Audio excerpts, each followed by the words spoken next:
విశ్వభారతీయం YouTube వీక్షకులందరికీ నమస్సుమాంజలి. ఈరోజు మనం శ్రీదేవి భాగవతం 5వ స్కందంలో 14వ అధ్యాయం మహిషాసురుడి కథ. దుర్ముఖుడి చావు విని క్రోధంతో మూర్ఛపోయాడు మహిషాసురుడు. దానవులందరినీ వెంటనే సమావేశపరిచాడు. మన దానవ సూరులు దుర్ముఖుడు, భాష్కలుడు యుద్ధంలో మరణించారు. విధి పరమాశ్చర్యంగా ఉంది. సుఖదుఖాలకి కాలమే కర్త, కాలమే బలవంతమైంది. నరుడు పరతంతుడు పాపపుణ్యాల ప్రపంచంలో పడి కొట్టుకుంటూ ఉంటాడు. మన దానవ శ్రేష్ఠులిద్దరూ కాలం చేశారు. ఇప్పుడేమిటి కర్తవ్యం?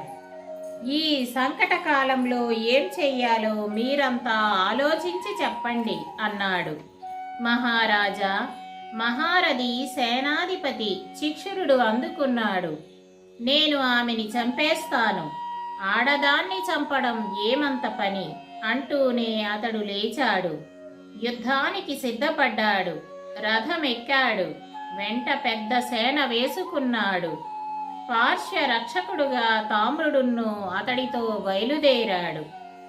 చిక్షుర తామ్రుల సైన్యాలు కోలాహలంలో భూమి ఆకాశము దిక్కులు ప్రతిధ్వనించాయి.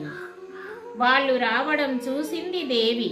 శంఖం పూరించింది, గంటలు మ్రోగించింది, ధనుష్టంకారం చేసింది. ఆ ధ్వనులు విన్నారు రాక్షసులు. బెంబేలు పడిపోయారు. ఏం ధ్వని బాబు ఇది అంటూ తోకలు ముడిచారు. దారి తెన్నులు తెలియకుండా పరుగులు తీశారు. అది చూసి చిక్షురుడి ఒళ్ళు మండింది.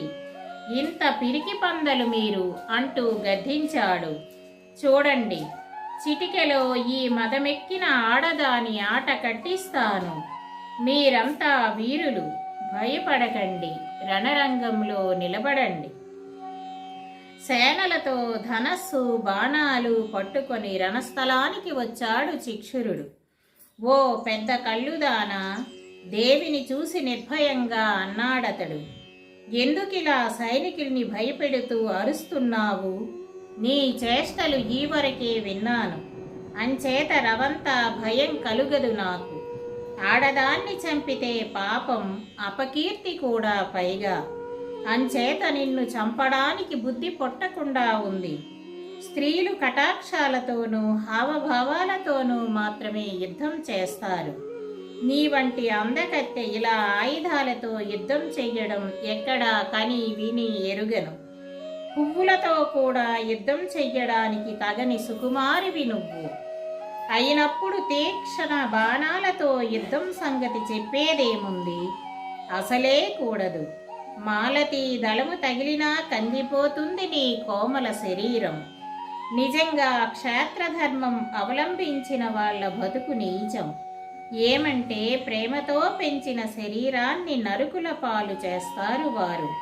వాడి బాణాలతో, తైలభ్యంగాలతోనూ, పూల వాసనలతోనూ, మృష్టాన్న భోజనాలతోనూ పోషించిన ప్రియదేహం శత్రువుల వాడి శరాలతో గాయపరుచుకుంటారు. కత్తివాడితో గాయాలు కలిగిన వాడే ధనం అనుభవిస్తాడంటారు. ఛీ, ఎందుకు ఆ ధనం? మొదట దుఃఖం కలిగించిన ధనం తరువాత ఏం సుఖం కలిగిస్తుంది? ఓ మంచి తొడలదానా, నిజానికి నువ్వు కూడా తెలివిమాలిన దానివి. అందుకే యుద్ధానికి సిద్ధపడ్డావు. సంభోగ సుఖం మానుకొని యుద్ధంలో ఏం సుఖముంది? కత్తులు నరుకులు తినాలి, గదల దెబ్బలు తినాలి, బాణాలతో శరీరం తూట్లు పడుతుంది. చివరికి చావును దాపురిస్తుంది. నక్కలు శరీరం పీక్కు తిని చివరి సంస్కారం చేస్తాయి. యుద్ధంలో చస్తే స్వర్గం వస్తుందంటారు ధూర్త కవులు. అది అబద్ధం. కనుక నీకు హితం చెబుతున్నాను. యుద్ధం మానేసి వెళ్ళిపో. నీకు నచ్చిన చోటికి వెళ్ళిపో. కాదంటే మా మహారాజు మహిష చక్రవర్తి ఉన్నాడు. దేవతల్ని ఓడించిన వీరాధి వీరుడు. అతన్ని కట్టుకో, అతన్ని సేవించు. మూఢుడా, తిరస్కారంగా అంది జగదంబ. బుద్ధిమంతుడైన పండితుడిలాగా ఎందుకలా ఊరికే వాగుతున్నావు? నీతి శాస్త్రం అంటే ఏమిటో ఎరగవు. అన్వీక్షకి విద్య అసలే తెలియదు. వృద్ధుల్ని సేవించి ధర్మం కూడా తెలుసుకోలేదు. మూర్ఖ పశువుని సేవించి నువ్వున్ను పశువే అయిపోయావు. రాజధర్మం వాసనే లేదు నీ దగ్గర. పైగా నా ముందు ఎందుకు ఈ పొల్లు కబుర్లు? విను, మీ ఎనిపోతు రాజుని చంపుతాను. వాడి నెత్తురుతో నేల బురద చేస్తాను. ఆ నెత్తురు బురదలో నా కీర్తి స్తంభం పాతుతాను. అదిగో అప్పుడు ఇక్కడి నుంచి కదులుతాను. దేవతల్ని దుఃఖపెట్టే దురాత్ముడు మీ మహిషరాజు. మదగర్వంతో కన్ను మిన్ను కానకుండా ఉన్నాడు. ఆ దురాచారిని తుదముట్టిస్తాను. తోక ముడవకుండా నువ్వు నిలబడు, నాతో యుద్ధం చెయ్యి. మూడుడా, నువ్వు నీ రాజు బతుకు మీద ఆశ ఉంటే నా మాట విని పాతాళానికి పారిపోండి. చావాలని సరదాగా ఉంటే మాత్రం అందరూ చప్పున రండి, నాతో యుద్ధం చెయ్యండి. మీ దానవుల్ని అందరినీ హతమార్చడమే నా సంకల్పం. బలదర్పంతో మిడిసిపడుతున్న చిక్షురుడు దేవి మాటలు విన్నాడు. జడివానలాగా అంపవాన కురిపించాడు. తన తీక్ష్ణ బాణాలతో వాటినన్నిటినీ తుక్కు చేసింది దేవి. విషసర్పాల్లాంటి ఘోరమైన బాణాలు అతడి మీద గుప్పించింది. ఆశ్చర్యకరమైన యుద్ధం జరిగింది. ఒడుపు చూసి చిక్షురుణ్ణి జగదంబ గదతో ఒక్కటి మోదింది. దెబ్బతో రథం మేంచి కింద పడిపోయాడతడు. తెలివి తప్పి 2 ముహూర్తాల వరకు లేవలేకపోయాడు. అది చూసి ఒక్క ఉదుటిన దూసుకు వచ్చాడు తామ్రుడు దేవి మీదికి. రా రా దానవ శ్రేష్ఠుడా రా అంది నవ్వుతూ చండిక. నిన్ను కూడా యమలోకం పంపుతాను. మీ వంటి బలహీనులు ఆయుద్ధాయహీనులు ఎందుకని ఎగబడతారు యుద్ధానికి? ఆ పశువు మీ రాజు ఏమయ్యాడు? ఇంటి దగ్గర ఉండి మిమ్మల్ని ముందుకు తోస్తున్నాడు. బుట్టి కట్టుకు ఊరేగలనుందో వాడికి? ఆ దుష్టుడు చచ్చేదాకా మీలాంటి వాళ్ళని చంపడం అంటే వ్యర్థ పరిశ్రమ నాకు. అంచేత మీరు వెళ్ళిపోండి. ఆ ఎనుపోతుని ఇక్కడికి పంపండి. నేనిక్కడే ఉంటాను. వచ్చి చస్తాడు వాడు. తాటికాయలంతేసి గుడ్డు చేశాడు తామ్రుడు. ధనస్సు చెవిదాకా లాగాడు. బాణం మీద బాణం జగదంబ మీద గుప్పించాడు.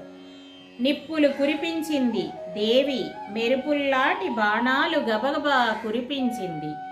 ఇంతలో చిక్షురుడు తేరుకున్నాడు. ధనస్సు బాణాలు పట్టుకొని దేవి ముందుకి వచ్చాడు. చిక్షురుడు తామ్రుడు మహావీరులు ఇద్దరూ కలిసి దేవితో పోరాడారు. మహామాయ మండిపడింది. ఎడతెరిపి లేని బాణాలు కురిపించింది. దాంతో దానవుల కవచాలు చీలికలయ్యాయి. వారి శరీరాలు తూట్లు పడ్డాయి. ఎక్కడ లేని కోపం తెచ్చుకొని మండిపోయారు వాళ్ళు. మరింత విరుచుకుపడ్డారు దేవి మీద. విడుపు విరామం లేకుండా బాణాలు రువ్వారు. దేవి బాణాలతో గాయపడిన రాక్షసులు పూసిన మోదుగుల్లా కనిపించారు.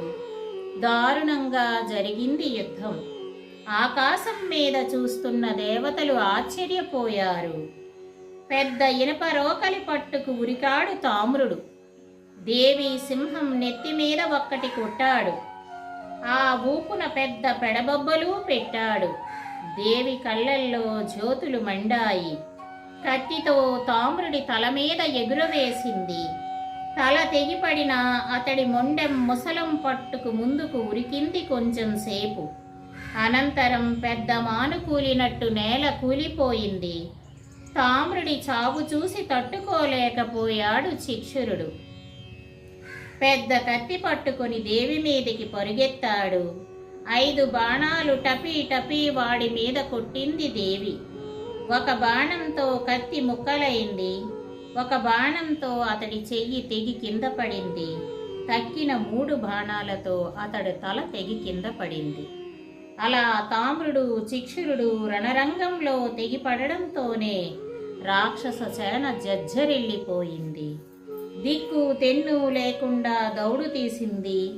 దేవతలు జయ జయ ధ్వనులు చేశారు. దేవి మీద పూలవాన కురిపించారు. ఋషులు, గంధర్వులు, భేతాళులు, సిద్ధులు, చారణులు ఆనందించారు. ఓ దేవి, ఓ చండికా, నీకు జయం కలగాలి, జయం కలగాలి అంటూ పదే పదే పలికారు. శ్రీదేవి భాగవతం 5వ స్కందంలో ఇది 14వ అధ్యాయం సమాప్తం. 15 మహిషాసురుడి కథ. శిక్షురుడు, తామ్రుడు చచ్చిపోయారనగానే తెల్లమొహం వేశాడు మహిషాసురుడు. దేవిని చంపిరండని మహాబలవంతుల్ని కొందరిని పంపాడు. వారిలో అసిలోముడు, బిడాలాక్షుడు ప్రముఖులు.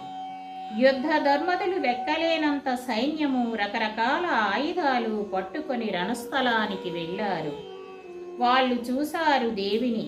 సింహం మీద కూచుందామె. ఆమె 18 చేతుల్లోనూ దారుణమైన ఆయుధాలున్నాయి. అతి వినయంతో ఆమె దగ్గరకు వెళ్ళి అసిలోముడు దేవితో నెమ్మదిగా అన్నాడు, నిజం చెప్పు, ఎందుకిక్కడకు వచ్చావు? నువ్వు ఏ అపరాధము లేని దైత్యుల్ని ఎందుకు చంపుతున్నావు? నిజం చెప్పితే నీతో సంధి చేసుకుంటాం. యుద్ధం దేనికి? నువ్వు ఇక్కడి నుంచి వెళ్ళిపో.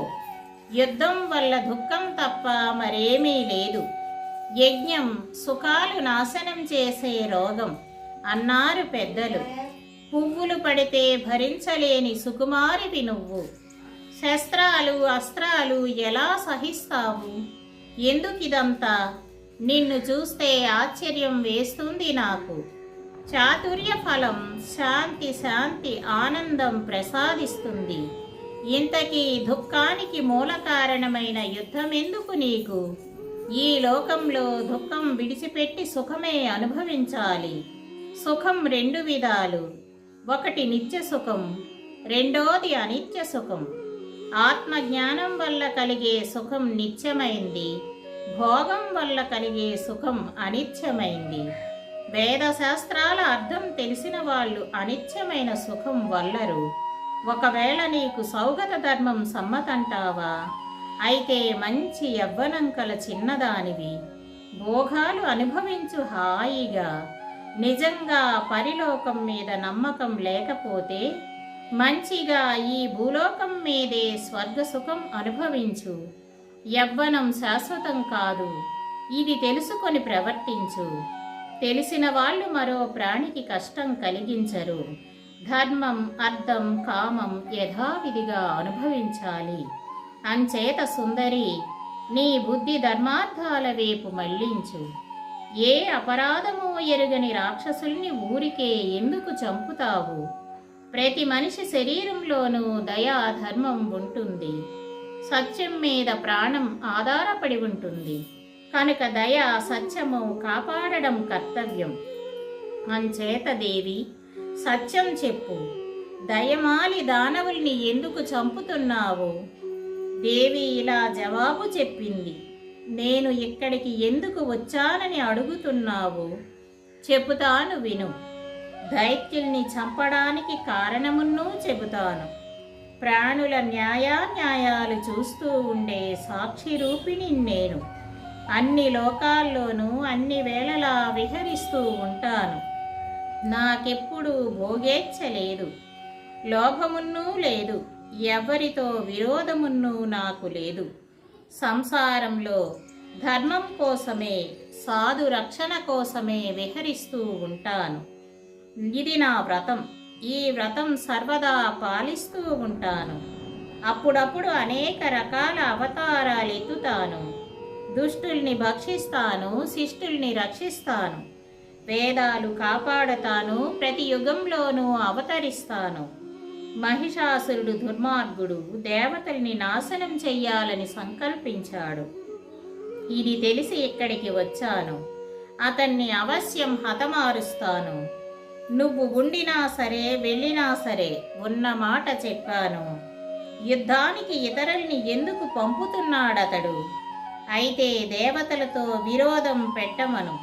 పరమానందంగా పాతాళం వెళ్ళిపోమను. విరోధం విడిచిపెట్టమను. వెనక దేవతల్ని ఓడించి వాళ్ళ దగ్గర లాక్కున్న సంపదలన్నీ వాళ్ళకి తిరిగి ఇచ్చేయమను. పాతాళంలో ప్రహ్లాదుడితో హాయిగా బతకమను. ఇదే నా సందేశం. దేవి మాటలు విన్నాడు అసిలోముడు. బిడాలాక్షుణ్ణి ఇలా అడిగాడు, విన్నావు కదా దేవి మాటలు? ఇప్పుడు యుద్ధం చెయ్యడమా, సంధి చెయ్యడమా, ఏది కర్తవ్యం? బిడలాక్షుడు ఇలా అన్నాడు, యుద్ధంలో చావు తప్పదని తెలుసు మన మహిష మహారాజుకి. అయినా యుద్ధమే కోరుతున్నాడతడు. సంధికి ఇష్టపడడు. ప్రతిదినము మన దైత్యుల చావు చూస్తున్నాడు. అయినా యుద్ధానికి పంపుతూనే ఉన్నాడు. దైవాన్ని ఎవరూ దాటలేరు. సేవకులం మనం. ప్రభువు ఆజ్ఞ పాలించడమే మన విధి. మళ్ళీపోయి మహారాజుతో సంధి మాట చెబితే ఇంకేమైనా ఉందా? దేవతల ధనం దేవతలకిచ్చేసి నువ్వు పాతాళానికి వెళ్ళు అని చెప్పగలమా మనం? రాజుకి నచ్చని మాట చెప్పకూడదని నీతి శాస్త్రం చెబుతుంది. అతడి హితం కోరినా మనం తిరిగి వెళ్ళకూడదిప్పుడు. వెళ్ళామా అతడి కోపానికి గురికాక తప్పదు. మన ప్రాణాలు సంశయ స్థితిలో ఉన్నాయిప్పుడు. అయినా యుద్ధం తప్ప మరో గతి లేదు మనకి. ప్రభువు కార్యం కోసం ప్రాణం తృణంగా భావించాలి. అలా ఇద్దరూ కూడబలుక్కున్నారు. తుదకు యుద్ధానికే సిద్ధపడ్డారు. ధనస్సులు బాణాలు పట్టుకుని రథాలెక్కారు. బిడాలాక్షుడే ముందు చెయ్యి చేసుకున్నాడు. దేవి మీద 7 బాణాలు ప్రయోగించాడు. పరమాస్త్రాలు తెలిసిన అసిలోముడు ప్రేక్షకుడిలా దూరాన నిలబడ్డాడు. బిడాలాక్షుడి 7 బాణాలు ఇట్టే కొట్టేసి వాడి 3 బాణాలు అతడి మీద గుప్పించింది దేవి. 3 బాణాలు తగిలి రథం మించి కింది పడిపోయాడు బిడాలాక్షుడు. ఉత్తర క్షణంలో ప్రాణాలను వదిలేశాడు. బిడాలాక్షుడి మరణం కళ్ళ ముందు చూశాడు అసిలోముడు. ధనస్సు బాణాలు పట్టుకుని దేవి మీదకి దూసుకు వెళ్ళాడు. దేవి కుడి చెయ్యి ఎత్తి అన్నాడు, నాకు తెలుసు. దుర్మార్గులు దానవులందరూ నాశనమైపోతారు. తెలిసిన పరాధీనులం మేం. యుద్ధం చెయ్యక తీరదు. మహిషి రాజు మూర్ఖుడు, తన హితాహితాలు కానడు. అందుకనే అతడి దగ్గరికి వెళ్ళి సందేశం వినిపించను నేను. మంచి కాని చెడ్డ కాని వీరధర్మం పాటిస్తాను. ఇక్కడే కళ్ళు మూస్తాను. నీ బాణాలతో దైత్యకులం నాశనమైపోతుంది. దైవం గొప్పది, పురుషార్థం పనికి మాలింది. ఇలా అంటూనే బాణవర్షం కురిపించాడు. అతడి బాణాలన్నీ అల్లంత దూరానే కొట్టి పారేసింది దేవి. పైగా చికిలి పట్టిన బాణాలు అతడి మీద నాటించింది. ఆమె మొహం కోపంతో ఎర్రపడడం చూశారు దేవతలు. బాణాలు తగిలి రక్తాలు చిమ్ముతూ పూచిన మోదుగు చెట్టులా ఔపించాడు అసిలోముడు. అతడి ఒళ్ళంతా మండి పెద్ద ఇనుప గద పట్టుకుని దేవి మీదకి పరుగెత్తాడు. పూని పట్టి దేవి సింహం మీద తల మీద ఒక్కటి బాదేశాడు. దెబ్బతిని ఏమాత్రమూ చలించలేదు సింహం. పైగా అతడి మీద పడి తన ఓవాడి గోళ్లతో అతడి గుండెను చీల్చేసింది. తగ్గలేదు అసిలోముడు. చెంగున గంటాడు. సింహం తల మీదెక్కి దేవి శిరస్సు మీద గదతో కొట్టాడు. దెబ్బ ఆపుకుంది దేవి. ఆ ఊపున కత్తితో అతడి తల ఎగరగొట్టేసింది. తల తెగిన అసిలోముడు మొండెం దభీమని కింద పడిపోయింది. అంతతో అతడి సేన ఆహాకారాలు చేసింది. దేవదుందుబులు మ్రోగాయి. కిన్నెరలు గానం చేశారు. దేవి సింహం రాక్షస సేన మీద విరుచుకుపడింది. అందిన వాళ్ళందరినీ చంపేసింది. ఎంతో మందిని తినేసింది. కొద్ది క్షణాల్లో రణరంగం రాక్షస పురుగు లేకుండా అయిపోయింది. చావగా మిగిలిన వాళ్ళు మహిషాసురుడి దగ్గరికి దౌడు తీశారు. ఏడుపు మర్రలతో అతడి పాదాల మీద పడ్డారు. మహారాజా, ఇంకేముంది? బిడాలాక్షుడు అసిలోముడు అంతమైపోయారు. మిగిలిన వాళ్ళని దేవి సింహం మింగేసింది అంటూ లబోదిబోమన్నారు. మతిపోయింది మహిషాసురుడికి. దుఃఖంతో అతడి మొహం మంగళంలా మాడిపోయింది. శ్రీదేవి భాగవతం 5వ స్కందంలో ఇది 15వ అధ్యాయం సమాప్తం. 16 మహిషాసురుడి కథ. మహిషాసురుడి దుఃఖం కోపంగా మారింది. మొహం కందగడ్డలా అయింది. దారకుణ్ణి పిలిచి రథం సిద్ధం చెయ్యమన్నాడు. రథం సిద్ధం చేశాడు దారకుడు. ఆ రథానికి 1000 గాడిదలు పూనారు. ధ్వజము పతాకాలు కట్టారు. అందులో అన్ని రకాల ఆయుధాలు అమర్చారు. అద్భుతమైన రథమది. దాని కమ్ములు రేఖలు అందంగా ఉన్నాయి. మహారాజా, అన్నిటితోనూ సిద్ధమైన రథం దేవిడి ముందు నిలబడింది అన్నాడు వచ్చి సారథి. మనిషి రూపం ధరించాడు మహిషాసురుడు. కొమ్ములు నేను మహిష రూపంతో వెళితే అసహించుకుంటుంది దేవి అనుకున్నాడు. అందమైన రూపము చాతుర్యము అంటే పడిచస్తారు ఆడాళ్ళు అంటూ ఎంతో అందంగా తయారయ్యాడు. బాగా సింగారించుకున్నాడు. నన్ను చూడగానే నా మీద పడుతుంది వలచి అని మురిసిపోయాడు.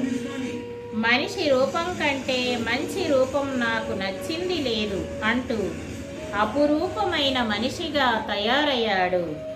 అన్ని రకాల ఆయుధాలు పట్టుకున్నాడు. మేలి రకం నగలు ముస్తాబు చేసుకున్నాడు. దివ్యమైన పట్టుబట్టలు కట్టుకున్నాడు. చేతులకి భుజకీర్తులు తగిలించుకున్నాడు. మెడలో పూలమాలలు వేసుకున్నాడు. ధనస్సు బాణాలు పుచ్చుకొని రథం మీద కూర్చున్నాడు. అపర మన్మధుడిలా ఔపించాడు. బ్రహ్మాండమంత దండు వేసుకుని భగవతి దగ్గరికి బయలుదేరాడు. మహిషాసురుడు మహారాణువతో రావడం చూసింది దేవి. తన శంఖం పూరించింది. ఆ మహాధ్వని విని తెల్లపోయారు దానవులు. మహిషుడు మాత్రం మందహాసం చేశాడు. దేవి మెల్లమెల్లగా జగదంబ దగ్గరికి వెళ్ళి అన్నాడు మహిషాసురుడు. లోకంలో స్త్రీ పురుషులు 50 మంది సుఖమే కోరుకుంటారు. పరస్పర సంయోగం వల్లే సుఖం కలుగుతుంది. విడివిడిగా ఉంటే సుఖం లేదు. సంయోగం ఎన్నో రకాలు వినిపిస్తాను విను. సుప్రీతి సంయోగం ప్రేమ వల్ల కలుగుతుంది. హేతుస్థ సంయోగం కార్యసిద్ధి కోసం కలుగుతుంది. స్వభావోత్స సంయోగం దానంతట అదే కలుగుతుంది. నేనెరిగిన ప్రకారం ప్రేమ వల్ల కలిగే సుప్రీతి సంయోగం వివరిస్తాను.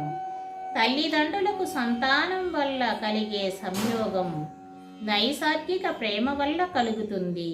ఇది ఉత్తమమైన సంయోగం అనిపించుకుంటుంది. అన్నదమ్ముల వల్ల కలిగే సంయోగం కారణం కలిగి కలుగుతుంది. ఇది మధ్య రకం సంయోగం. వాడలు మొదలైన వాటిలో ప్రయాణం చేస్తున్న వారి మధ్య ప్రసంగం వశాత్తు కలిగే సంయోగం సహజ సంయోగం అనిపించుకుంటుంది. ఈ సంయోగం వల్ల కలిగే సుఖం తక్కువ. అంచేత దీనిని అధమ సంయోగం అంటారు. తేలిందేమిటంటే ఇన్నిటిలోనూ ఉత్తమ సంయోగం సర్వోత్తమమైనదంటారు పండితులు. ఏమంటే ఉత్తమోత్తమమైన సుఖం దానివల్లే కలుగుతుంది.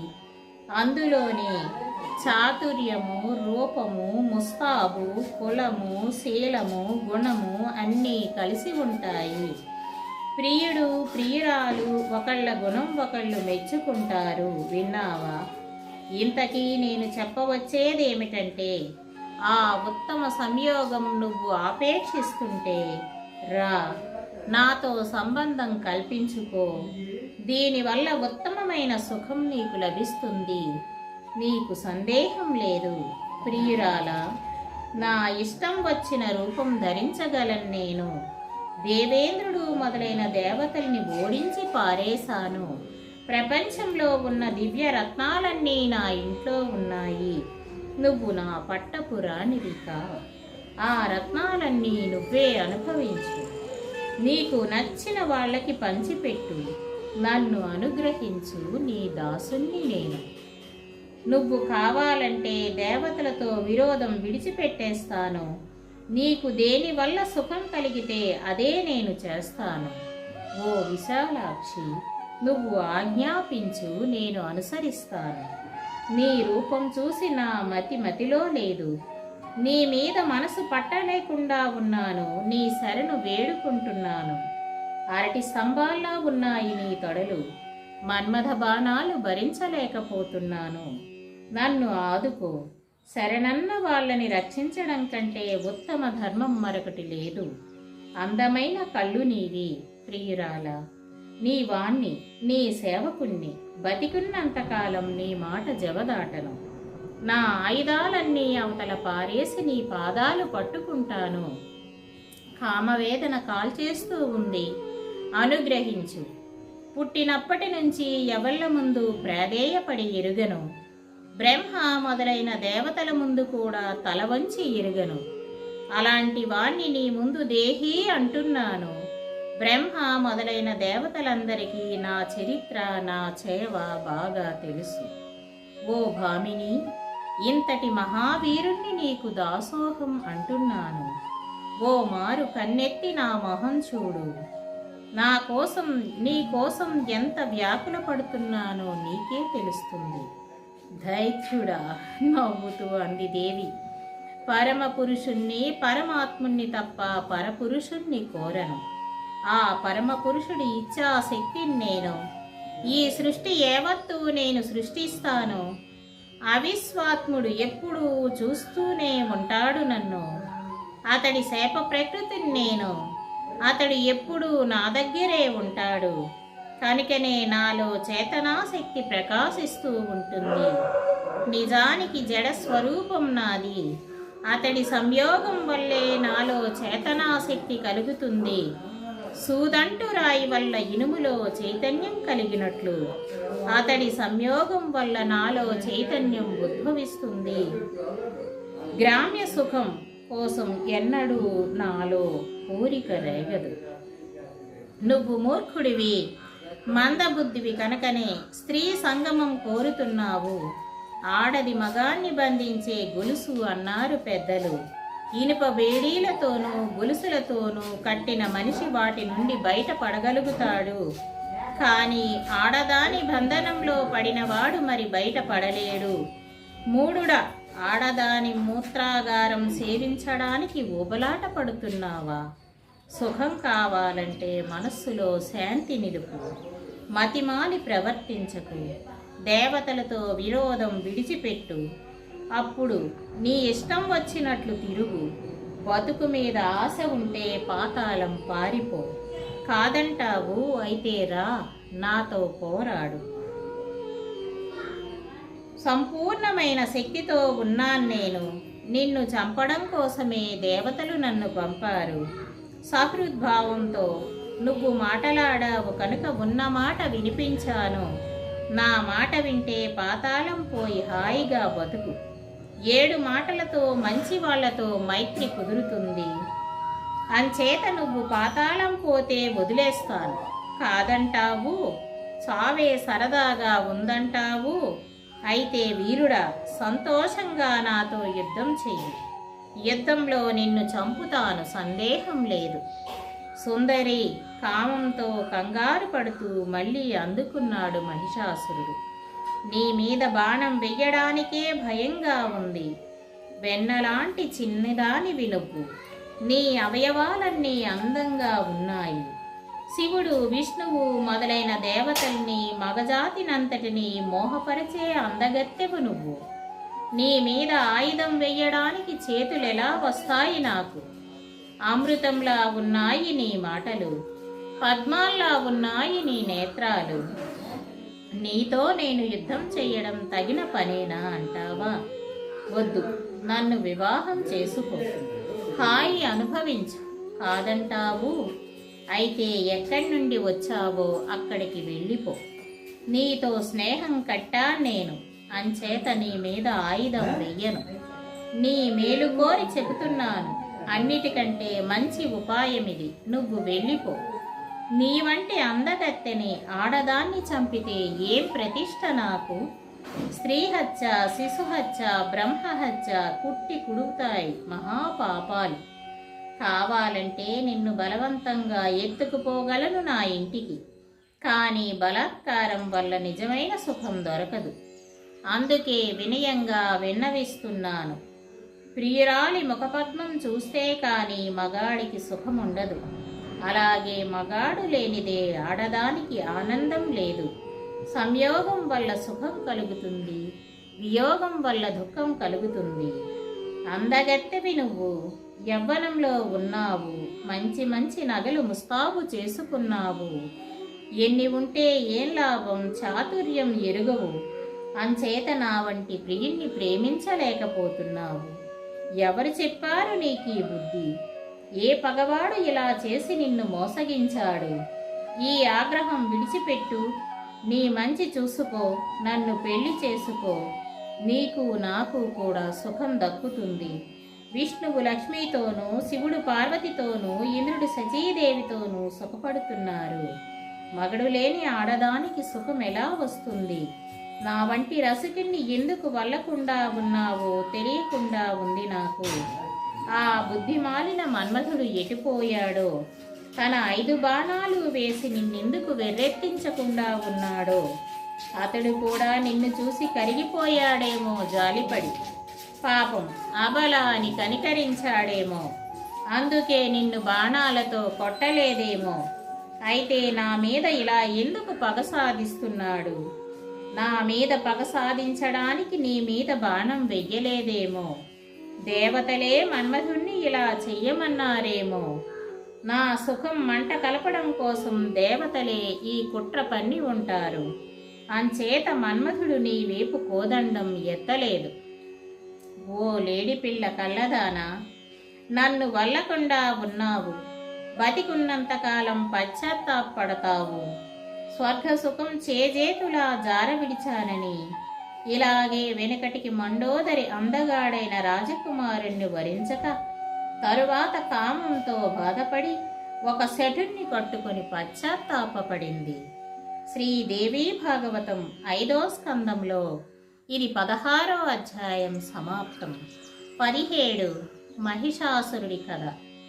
ఎవరా మండోదరి అడిగింది దేవి. ఏ రాజకుమారుణ్ణి వల్లనందామే?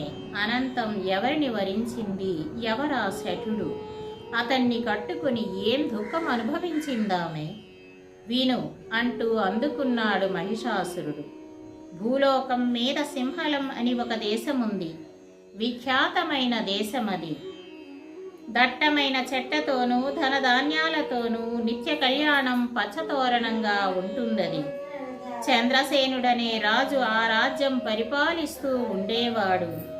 ధర్మాత్ముడతడు, న్యాయమూర్తి, శాంతిమూర్తి, ప్రజాపాలన తత్పరుడు, సత్యవాది, మృదు స్వభావుడు, సూర్యుడు, నీతి శాస్త్రంలో సముద్రం వంటివాడు, అన్ని ధర్మాలు ఎరిగినవాడు, ధనుర్వేదంలో మహాపండితుడు.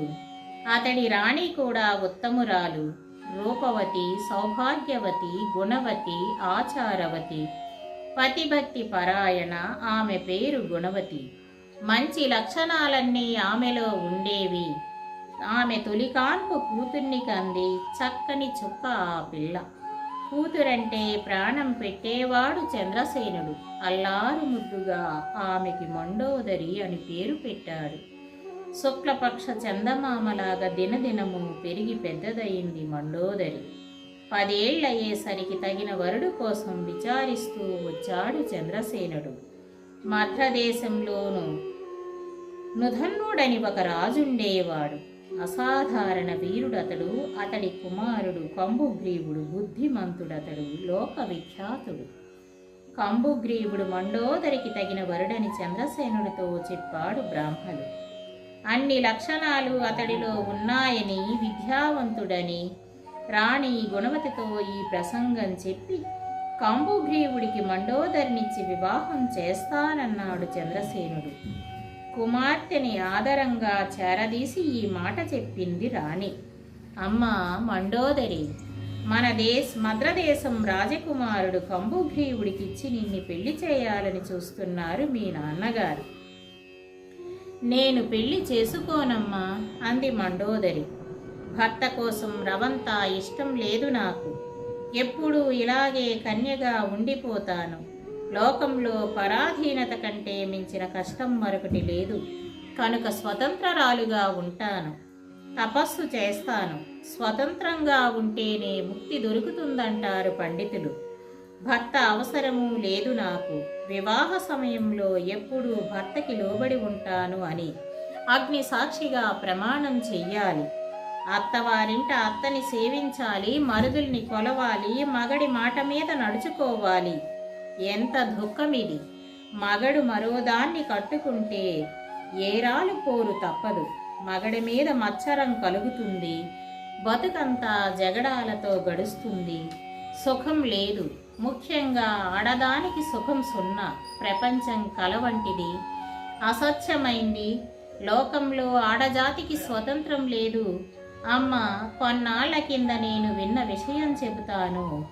ఉత్తానపాద మహారాజు కుమారుడు ఉత్తముడు ఏ పాపము ఎరుగని తన భార్యని అడవిపాలు చేశాడు.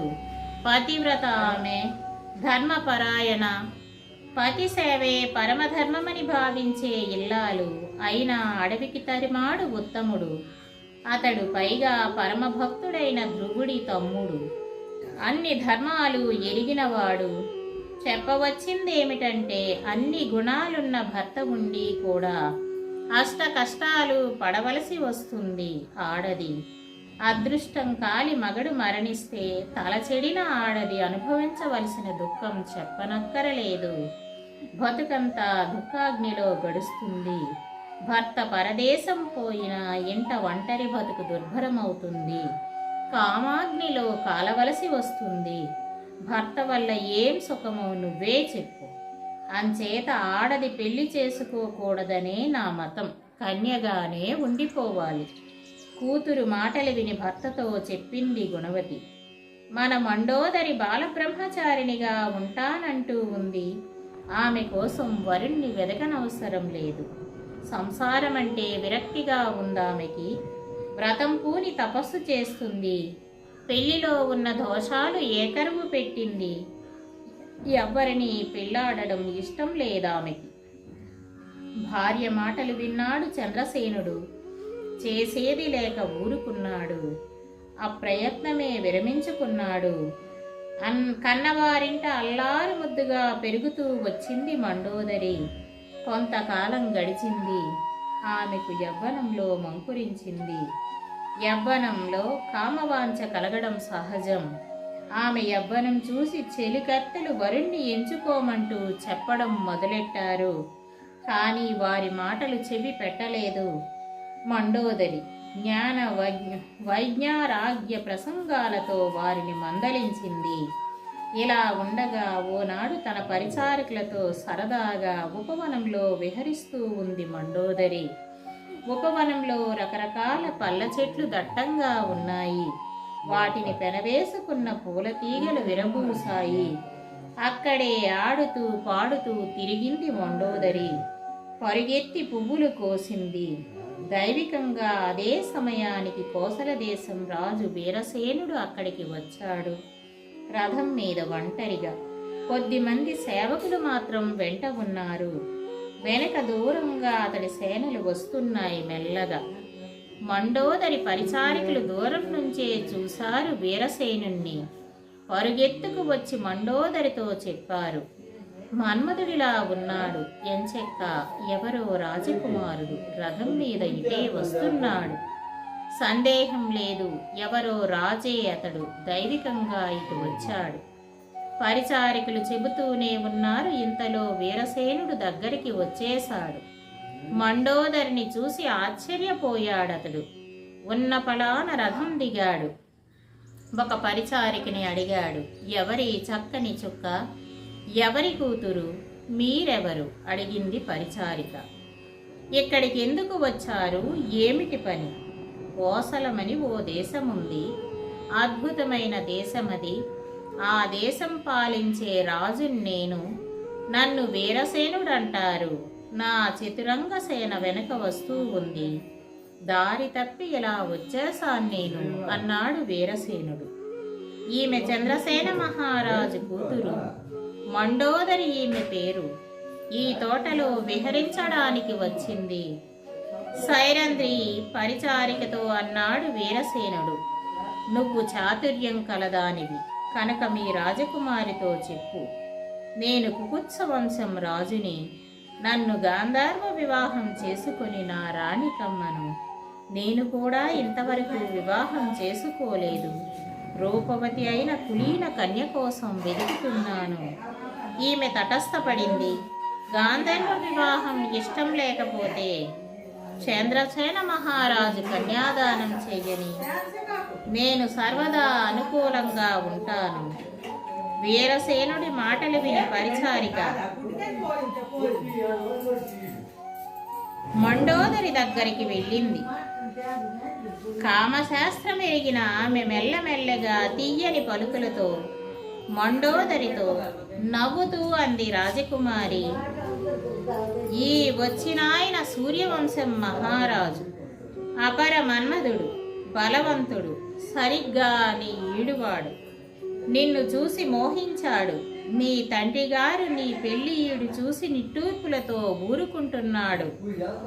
నీ వైరాగ్యం వల్ల ఎంతో విచారంగా ఉందతనికి. ఓనాడు నాతో అనను అన్నారు. సైరంధ్రి, ఎప్పుడు మా మండోదరిని సేవిస్తూ ఉంటారు కదా మీరు, ఆమెను బోధపరచలేరు అని. కానీ నీ మంకు పట్టు చూసి మాట్లాడలేకుండా ఉన్నాం మేము.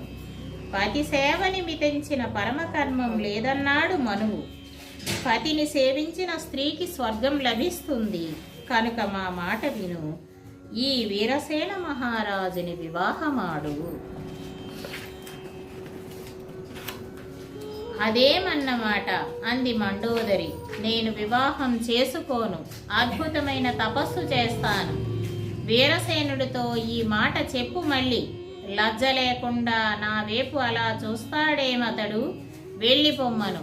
కాదు విను అంటూ ఇంకా ఇలా అంది సైరంధ్రి. మన్మధుణ్ణి గెలవడం సాధ్యం కాని పని.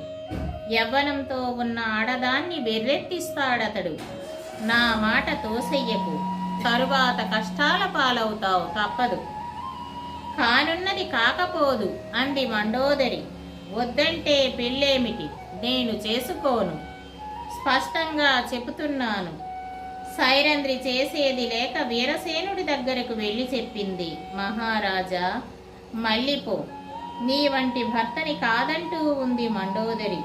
వీరసేనుడు మనస్సు మార్చుకున్నాడు. కోసల దేశం వెళ్ళిపోయాడు.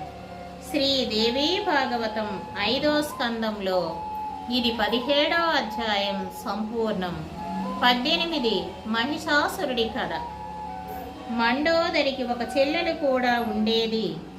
ఆమె పేరు ఇందుమతి. అపురూపమైన అందగత్తె. ఆమె లక్షణవతి.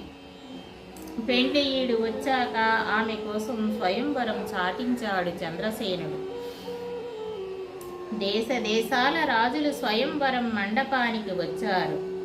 బలవంతుడు, అందగాడు, కులీనుడు, శీలవంతుడు ఒక రాజుని భర్తగా వరించింది ఇందుమతి. అదే సమయంలో ధూర్తుడైన ఒక రాజుని చూసి కామాతురురాలైంది మండోదరి. అతన్ని మోహించింది. తండ్రి దగ్గరికి వెళ్ళి చెప్పింది. నాన్నగారు, మద్రదేశం రాజుని చూశాను. వివాహం చేసుకోవాలన్న బుద్ధి పుట్టింది కనుక నా వివాహమును తలపెట్టారు. కూతురు మాటలు విన్నాడు చంద్రసేనుడు. లోపల నవ్వుకున్నాడు. మద్రదేశం రాజుకిచ్చి మండోదరిని పెళ్లి చేశాడు. పెద్ద అరణమును ఇచ్చాడు. మద్రదేశం రాజు చారుదేష్ణుడు మండోదరిని వివాహమాడి సంతోషంతో కన్యను తీసుకుని స్వదేశానికి వెళ్ళాడు. భార్యతో ఎంతో కాలం భోగాలు అనుభవించాడు. ఒకనాడు చారుదేష్ణుడు ఒక పరిచారికతో సంభోగించాడు.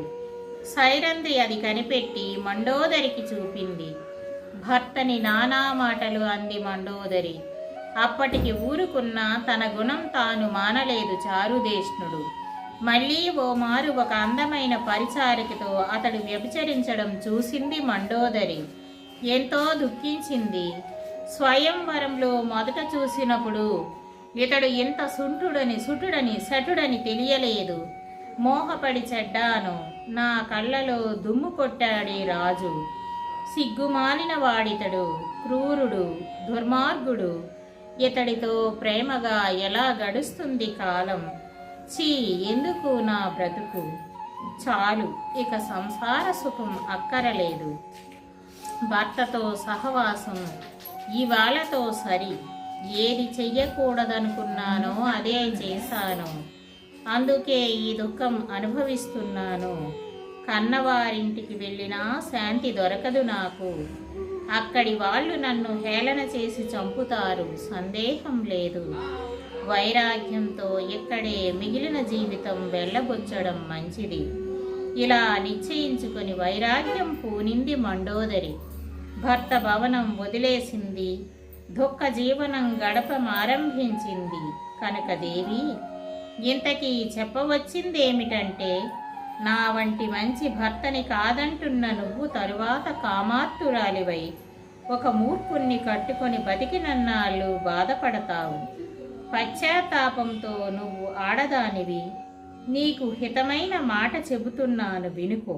వినకపోతే తరువాత ఎంతో దుఃఖపడతావు. అట్టే వదరకు అంది దేవి. పాతాళానికి వెళ్ళిపో, కాదంటే యుద్ధానికి సిద్ధపడు. నిన్ను నీ వాళ్ళని చంపి సుఖంగా ఇక్కడి నుంచి వెళతాను. సాధుజనుల మీద సంకటం వచ్చి పడినప్పుడల్లా నేను అవతరిస్తూ ఉంటాను. నిజానికి ఆకారమేమీ లేదు, నాకు పుట్టుక కూడా లేదు. అయినా దేవతల రక్షణ కోసం ఆకారంతో అవతరిస్తూ ఉంటాను. నన్ను వధించమని దేవతలు నన్ను ప్రార్థించారు, నిజం తెలుసుకో.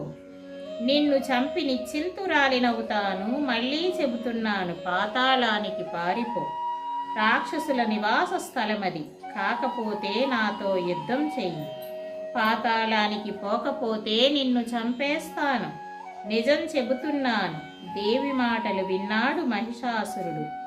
ధనస్సు బాణాలు పట్టుకుని యుద్ధానికి సిద్ధపడ్డాడు. దేవి మీద బాణవర్షం కురిపించాడు. ఇనుప బాణాలు వేసి దేవి అతడి బాణాలన్నీ కొట్టి పారేసింది. మహిషాసురుడు మహామాయ. ఇద్దరిలో మహాయుద్ధం ఆరంభమైంది. అది చూసి తమ తమ విజయం కాంక్షించే దేవతలు దానవులు జజ్జరిల్లిపోయారు. ఇంతలో దుర్ధరుడని ఒక రాక్షసుడు మహిషాసురుడి సేనలోంచి వచ్చి భగవతిని రెచ్చగొడుతూ దారుణమైన విషబాణాలు దేవి మీద రువ్వాడు. చుర్రుమంది దేవి. గట్టి గట్టి బాణాలతో అతన్ని కొట్టింది. దెబ్బతిని పడిపోయాడు దుర్ధరుడు. మరుక్షణంలో ప్రాణాలను వదిలేశాడు. దుర్ధరుడి చావు చూసి త్రినేత్రుడు ముందుకు దూసుకు వచ్చాడు. వస్తువుని 7 బాణాలు దేవి మీదకు రువ్వాడు. అవి తనదాకా రాకుండానే తన బాణాలతో కొట్టి పారేసింది దేవి. ఆ ఊపున త్రిశూలంతో వాణ్ణి ఒక్క పోటు పొడిచిందామె. దెబ్బతో ఠారుమని ఊరుకున్నాడు త్రినేత్రుడు. ఇంతలో అంధకుడు పరుగెత్తుకు వచ్చాడు. ఇనుప గదతో సింహం నెత్తిమీద బాదాడు. ఈగ వాలినట్టునైనా భావించలేదు సింహం. పైగా అతన్ని చీల్చేసి తినేసింది. తన సేనాధిపతులు ఒక్కొక్కడు అలాగ చావడం కళ్ళారా చూసి నిచ్చెరపోయాడు మహిషాసురుడు. చికిలి పట్టేసిన బాణాలు దేవి మీద కురిపించడం ఆరంభించాడు. వాటన్నిటినీ ఇట్టే మొక్కలు కొట్టేసింది దేవి. అంతతో ఊరుకోలేదామే. సింహాన్ని ఉరికించి మహిషాసురుడి ఎదుర్రొమ్ము మీద గదతో ఒక్కటి మోదింది. దెబ్బతో మూర్ఛపోయాడతడు. కానీ అంతలోనే తెరుపుకుని నిలబడ్డాడు. మండిపడుతూ తన కథ ఎత్తి సింహం తల మీద కొట్టాడు. దెబ్బతిని తిరగబడింది సింహం. పంజాతో గట్టి దెబ్బ కొట్టిందతన్ని. మనిషి రూపం వదిలేసి సింహం రూపం ధరించాడు మహిషాసురుడు. దేవి సింహాన్ని గోళ్లతో రక్కేశాడు. వాడి ఇనుప ములికి బాణాలు, విషసర్పాల్లాంటి బాణాలు సింహం రూపంలో ఉన్న మహిషాసురుడి మీద నాటించింది దేవి. సింహం రూపు వదిలేశాడు మహిషాసురుడు. పెద్ద మదపుటేనుగు రూపం ధరించాడు. తొండంతో పెద్ద కొండ శిఖరం పెరికి దేవి మీద విసిరాడు. బాణం మీద బాణం వేసి అంత శిఖరము గుండ పిండి చేసి అట్టహాసం చేసింది దేవి. 8 కాళ్ల శరభ మృగం రూపం ధరించాడు మహిషాసురుడు. కళ్ళలో నిప్పులు కక్కి కత్తితో శరభ మృగం తల మీద కొట్టింది దేవి. అలా ఘోరంగా జరిగింది యుద్ధం. చప్పున ఎనుపోతు రూపం ధరించాడు మహిషాసురుడు. వాడి కొమ్ములతో దేవి మీద తిరగబడ్డాడు. తోక మీదికెత్తి రొమ్ములతో పొడవడం లంకించుకున్నాడు. తోకతో కొండలు పెరిగి కొమ్ముల మీద పెట్టుకొని తిప్పి తిప్పి దేవి మీద రువ్వాడు. పదే పదే అట్టహాసం చేశాడు. ఓ దేవి అరుస్తూ అన్నాడతడు, కొంచెం సేపు రణరంగంలో నిలబడు.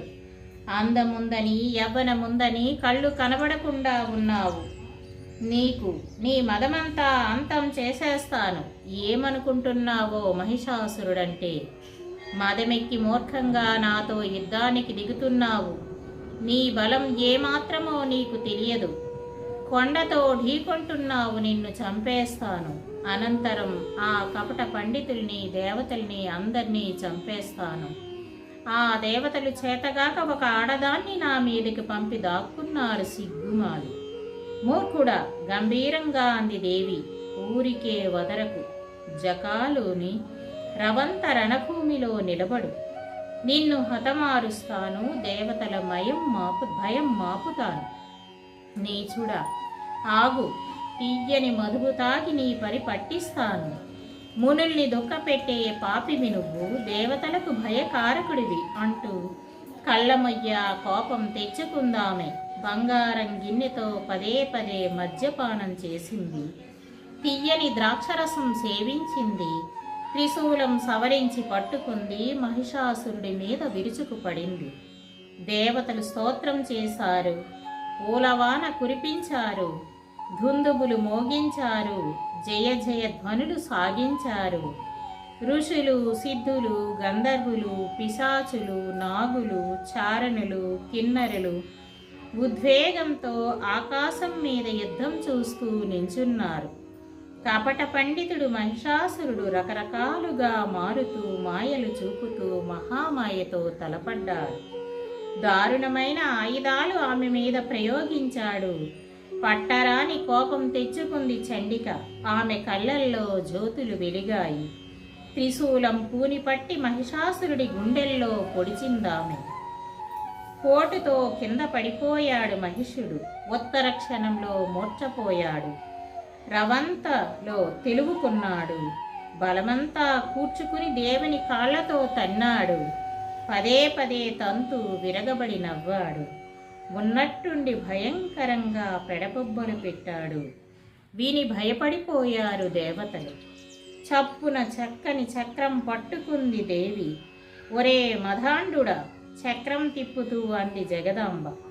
ఇదిగో ఈ చక్రం చూడు. దీంతో నీ కంఠం నరుకుతాను.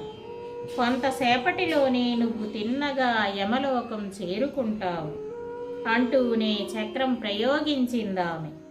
ఉత్తర క్షణంలో మహిషాసురుడి శిరస్సు తెగి కింద పడిపోయింది. వానాకాలంలో జేగురు కొండ మీద జేగురు ప్రవాహం ప్రవహించినట్లు అతడి మొండెం నుంచి నెత్తురు ప్రవహించింది వేడి వేడిగా.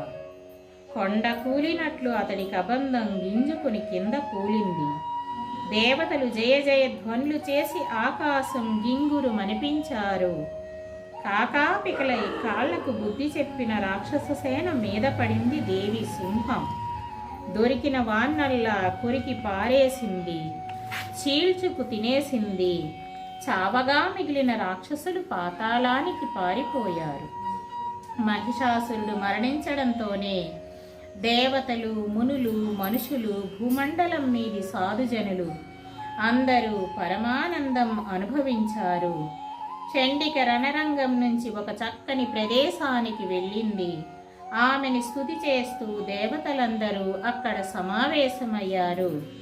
దేవీ భాగవతం 5వ స్కందంలో ఇది 18వ అధ్యాయం సమాప్తం. విశ్వభారతి యూట్యూబ్ వీక్షకులందరికీ వినమ్ర నమస్కారాలు తెలియజేసుకుంటూ ఇంతటితో ముగిద్దాం. స్వస్తి ప్రజాభ్యాం పరిపాలయంతాం న్యాయేన మార్గేణ మహిం మహేష గోబ్రహ్మణేజం శుభమస్తు నిత్యం. లోకా సమస్తా సుఖినో భవంతు. లోకా సమస్తా సుఖినో భవంతు. లోకా సమస్తా సుఖినో భవంతు. నా ఛానల్ నచ్చితే సబ్స్క్రైబ్ చేయండి, లైక్ చేయండి, షేర్ చేయండి, కామెంట్ చేయడం మర్చిపోవద్దండి.